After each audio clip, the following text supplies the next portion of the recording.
We're witnessing right now a systematic campaign against American energy. There is a coordinated assault by the radical left, backed and paid for by the Chinese Communist Party, to seize control of our courts, to weaponize litigation against U.S. energy producers, all in order to undermine American energy dominance. So that was Senator Ted Cruz sounding the alarm last month about what he calls a coordinated effort backed by China to use American courts and lawsuits to undermine U.S. energy industry.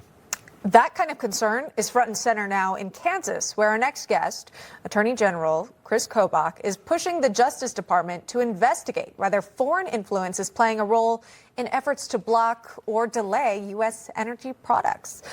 With that, we're pleased to welcome in AG Kobach. Sir, welcome back to National Report. All right, let's dive into your concerns about the so-called environment lawfare and what led you specifically to push for a DOJ investigation. Well, there's no question that in the last 10 years, we have seen the number of lawsuits against American energy and the variety, the types of lawsuits increase exponentially. And there are reasons behind this. And many of these lawsuits require a huge amount of money, millions of dollars, just to keep going forward for year after year. And there are many indications that Communist China is funding some of these lawsuits. And we need to have the Justice Department investigate, because although you can see the smoke and you know there's fire, you don't know the extent of it until you have an investigation, because the amount of dollars pumped into this litigation is not required right now to be disclosed. I want to ask specifically, if I can, about Chinese influence based on any evidence that you've seen, China's influence in these legal and policy efforts. We heard from the Senator Ted Cruz on this, AG. Do you truly believe that China is behind some of this malicious intent, if you will? Absolutely. We've seen clear indications, fingerprints, from an organization called Energy Foundation China, which is based principally in China and driven by the Chinese Communist Party. They have been directly involved, and they've also been involved in lobbying some blue states like New York to pass statutes that try to regulate the environment and energy for the entire country, which is unconstitutional, by the way. And so we know that there are certain organizations, but my guess is that it's not just that one organization. There are probably multiple individuals and foundations that are getting money from China to do this. Wow. You know, we've covered a lot of these reports about Chinese-owned American farmland. So this is sort of a new perspective that we're keeping track of. But maybe you could speak to the financials. I mean, is it just because China has the funds to be able to infiltrate the energy systems that we're seeing these problems?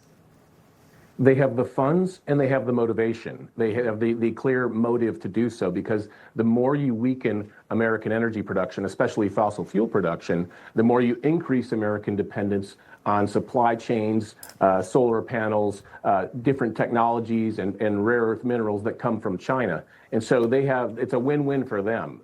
America is weaker and America is more dependent upon China. You testified before the Senate Judiciary Committee on this, and based on your recent testimony and what you've uncovered about overseas funding streams, we're just seeing some of the video here. Can you just sum up what you testified in regards to maybe what you shared here? Were you comfortable in this moment that enough information got out, that the right questions were asked of you? Yeah, I think the information got out in front of the U.S. Senate. I think the U.S. Justice Department now needs to dig deeper. But the scope, just to give you an example, 10 years ago, you didn't see cities and counties trying to shut down American energy production. And now you're seeing that all across the country. My state, I'm intervening, trying to stop some of these lawsuits in Kansas and in New Mexico. That didn't happen before. And you have lots of lawsuits that never happened before. And these lawsuits cost a lot of money to bring. And we already have indications that some are driven by the Chinese. It's likely that many more are being driven by the Chinese. Wow.